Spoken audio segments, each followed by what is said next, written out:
And this reference on page 337 comes from a book that he and colleagues, and articles that he and colleagues have written.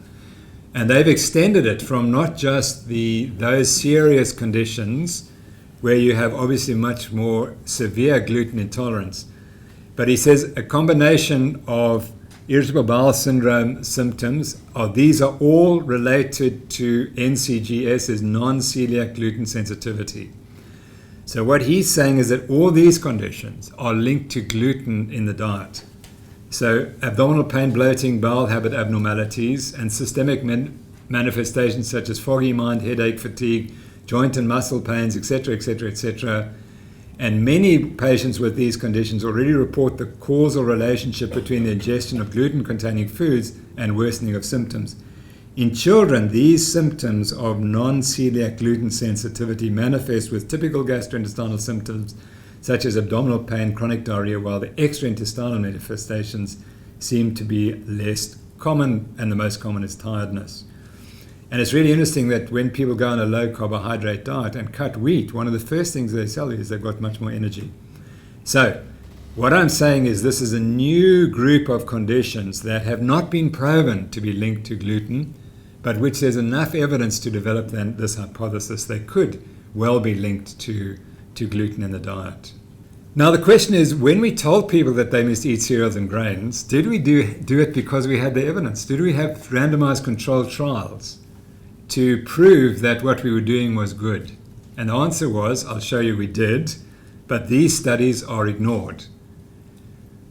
All the evidence that cereals and grains are healthy for you come from prospective studies where populations are studied, and the diet is studied at some time in the past, and then they are followed for 30 or 40 years. And at the end of the 40 years, almost without exception, it's found that the people eating cereals do better than people eating other foods. And the easy assumption is it's obviously because they were eating the cereals that made them healthy. But you have to go back 30 years when we were much younger. And what we were telling people to eat cereals. And that's the advice I was giving and what I was given.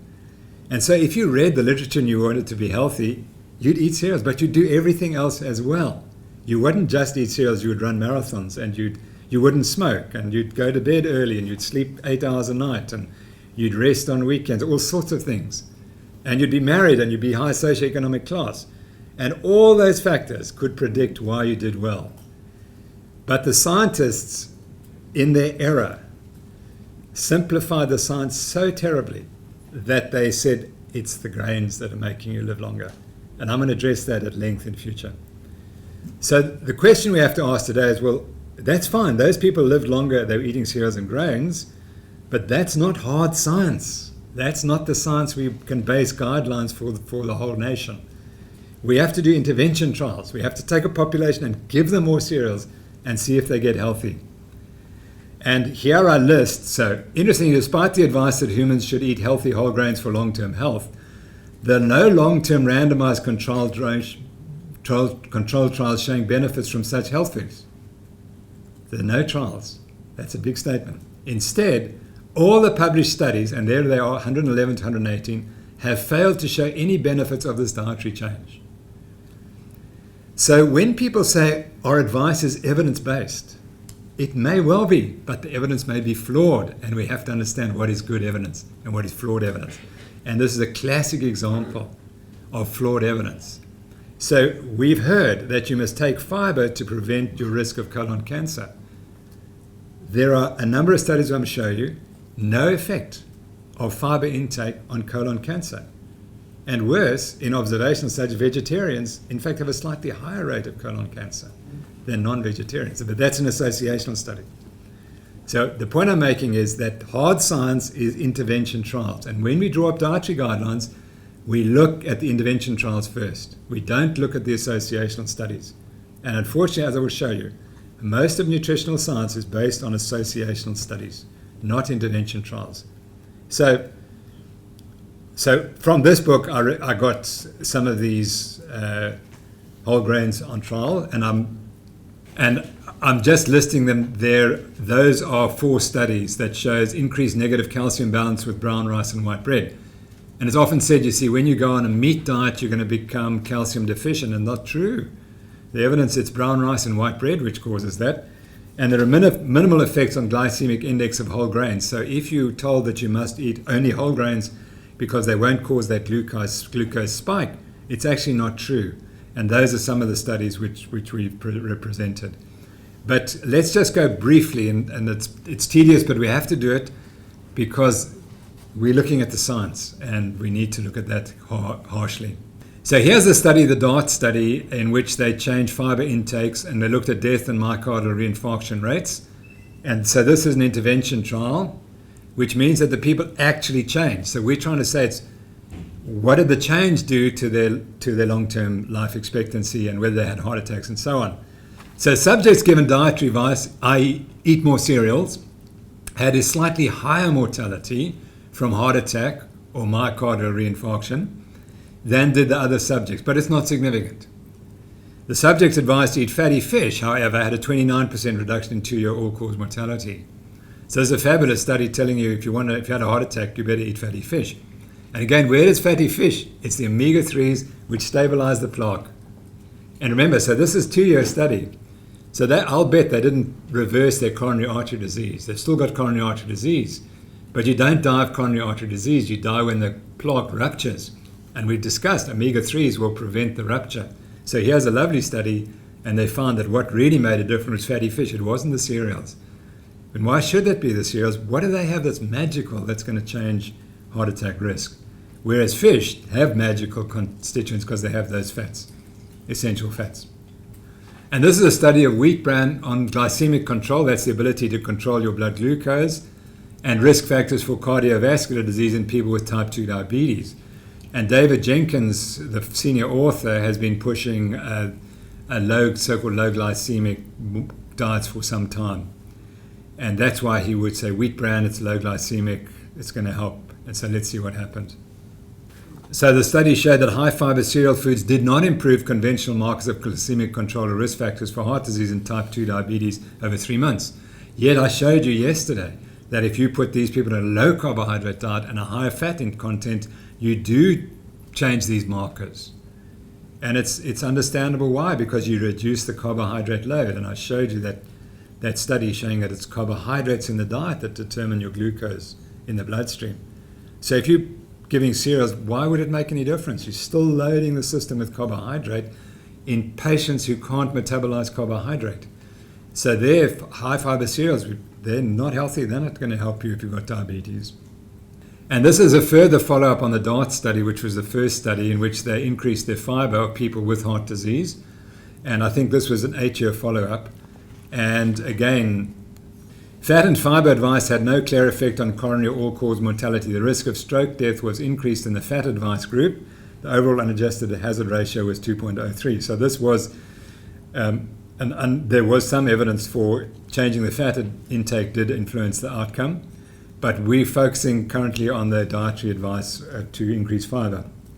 In this follow-up of a trial of intensive dietary advice following myocardial infarction, we did not observe any substantial long-term survival benefit. Further trials of fish and fiber advice are feasible and necessary to clarify the role of these foods in coronary disease. So, in fact, the increasing the fat advice now at 8 years hadn't made any difference, whereas it had helped in the first study. But we're not focusing on that. We're focusing on the fiber, which didn't make any difference. Again, it's in the same theme. And insulin sensitivity is the level of insulin resistance. Lipid peroxidation is whether there's oxidation of the lipids in the bloodstream, which is considered to be part of an inflammatory response, which is considered to be unhealthy. So these are healthy people, moderately overweight. They're given more whole grains to eat, and they're looking at these markers. And if these markers change, you would think that that meant the patients had become more healthy. And so in conclusion, substitution of whole grains mainly based on milled wheat for refined grains products in the habitual daily diet of healthy, moderately overweight adults for 6 weeks did not affect insulin sensitivity or markers of lipid peroxidation and inflammation. And people might say, well, 6 weeks is too short. And the reality is, if it hasn't happened in 6 weeks, it's not going to happen. So again, a negative consequence. So telling people to go from a refined grain diet to a whole grain diet makes no difference, but that's typical of the dietary guidelines that we give. refined grains are considered not healthy, whole grains are considered healthy, but on what basis? I don't see the evidence. And then this is another randomized controlled intervention trial. And again, these are markers of cardiovascular risk, which might be cholesterol and LDL and HDL and all these variables that we spoke about. And the outcome again, although reported whole grain intake was significantly increased among intervention groups, so the intervention group actually did eat more whole grains, that's terribly important, and the patients complied, there was no significant difference in any marker of cardiovascular disease risk. Whereas I showed you yesterday that there are massive changes in cardiovascular disease risk factors if you eat a high-fat, low-carbohydrate diet. So a period of 4 months may be insufficient to change the lifelong disease trajectory associated with cardiovascular disease.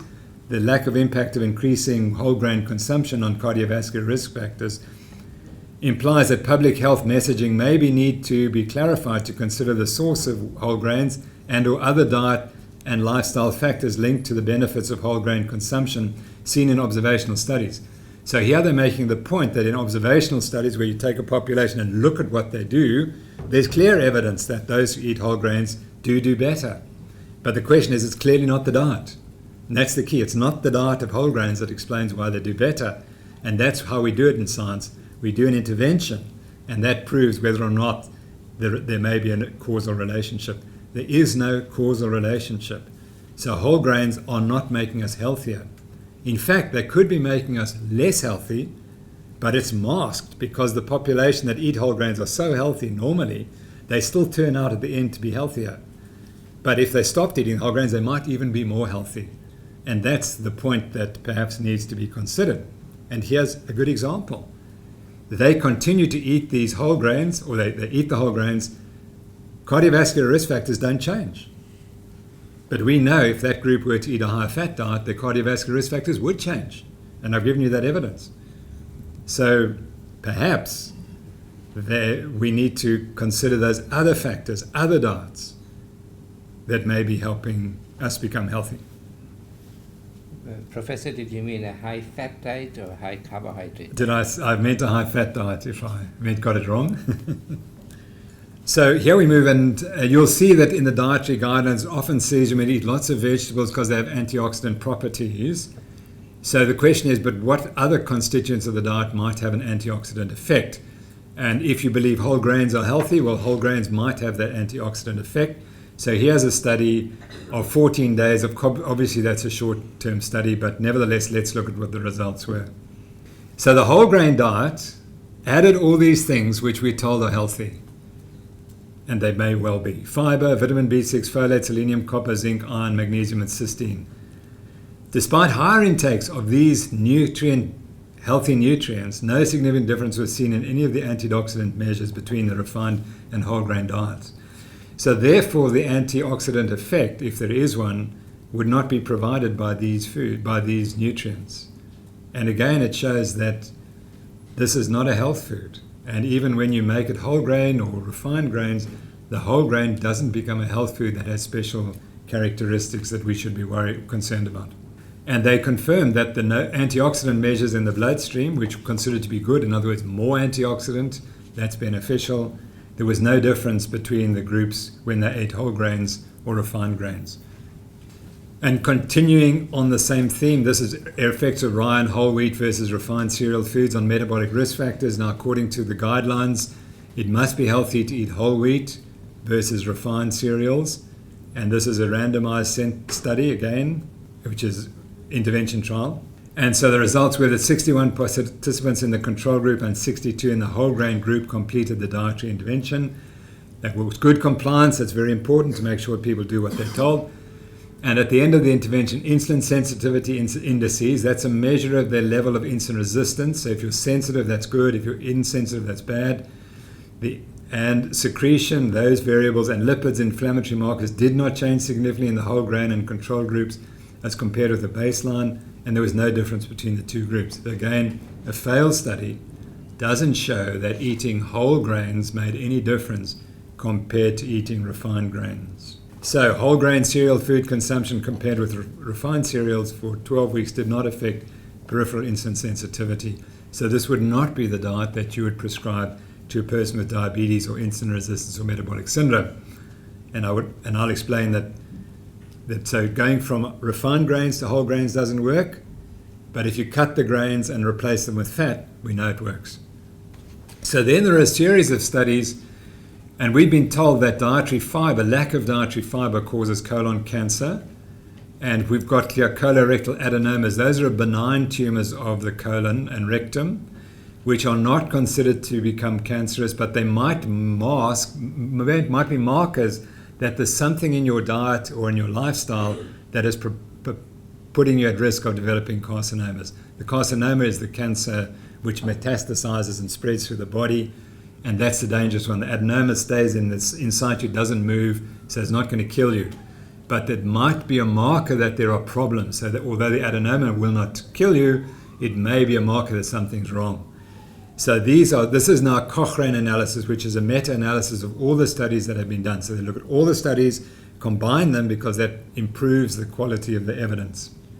So they had 5 studies with 4,349 subjects who were included, and they could have eaten any of these in these studies: wheat bran, that husk, comprehensive dietary intervention with high fiber whole food sources alone or in combination.